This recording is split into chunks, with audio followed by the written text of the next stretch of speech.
Folks, let me tell you something. Jesus is most definitely coming soon. We are most definitely living in the last days, and this is completely out of control.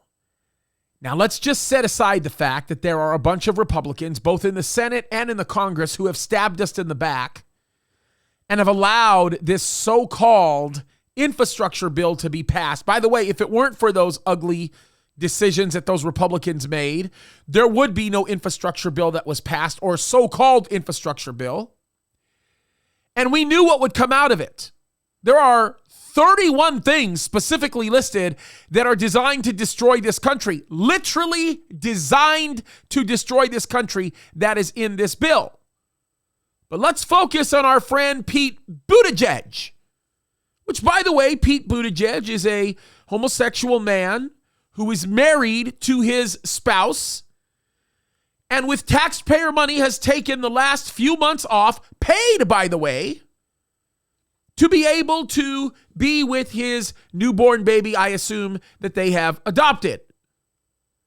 Now, he is the Secretary of Transportation, and he is celebrating the flashbang regime's bill, so-called infrastructure bill, by basically referring to provisions in the bill that address infrastructure deemed by the federal government as racist. Yes, folks, they are saying that the very roads on the street, in a town, on a highway, are racist.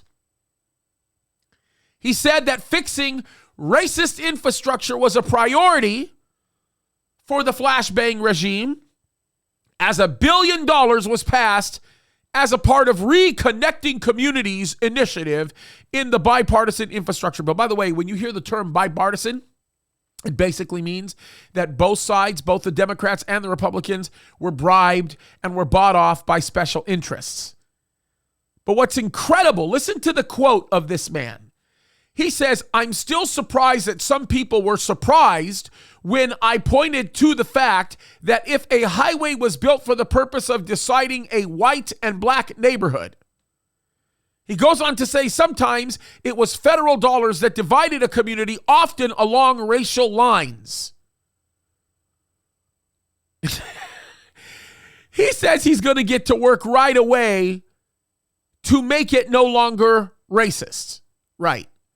Through the ideals of critical race theory, through the ideals of the very thing that continues to separate people, through the ideals of what is a blatantly unbiblical and satanically inspired mechanism that continues to drive division in this country. We are more racially divided today than we ever have been. This is literally Jim Crow 2.0. It's beyond that. We have been more divided today than we ever have been because of this garbage that continues to be propagated. Folks, red and yellow, black and white, we are precious in the sight of the Lord. Maybe, just maybe, and I'm saying sarcastically, maybe, definitely, we need to go back to the Bible.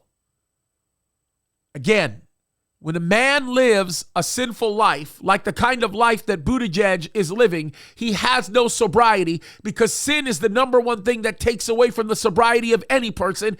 And because of his sin, because of his lack of sobriety, he continues to make statements as absolutely bogus and foolish as that. The only other statement I can think of that's dumber than that is Kamala Harris wanting to use trees to determine where there are racial divides.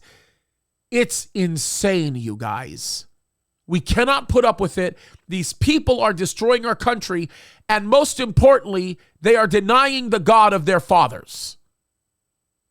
It is time for us to take a stand.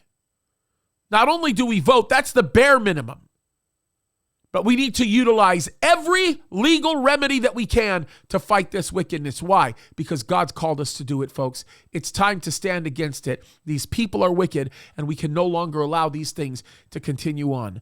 Guys, fight the good fight. Every legal remedy available to you, go ahead and use it. Why? Because God has called us to engage. God has called us to lift up our voices. We, the people, freedom is God's idea. It's not man's idea. And it's time to exercise that freedom that God has given us. God bless you guys.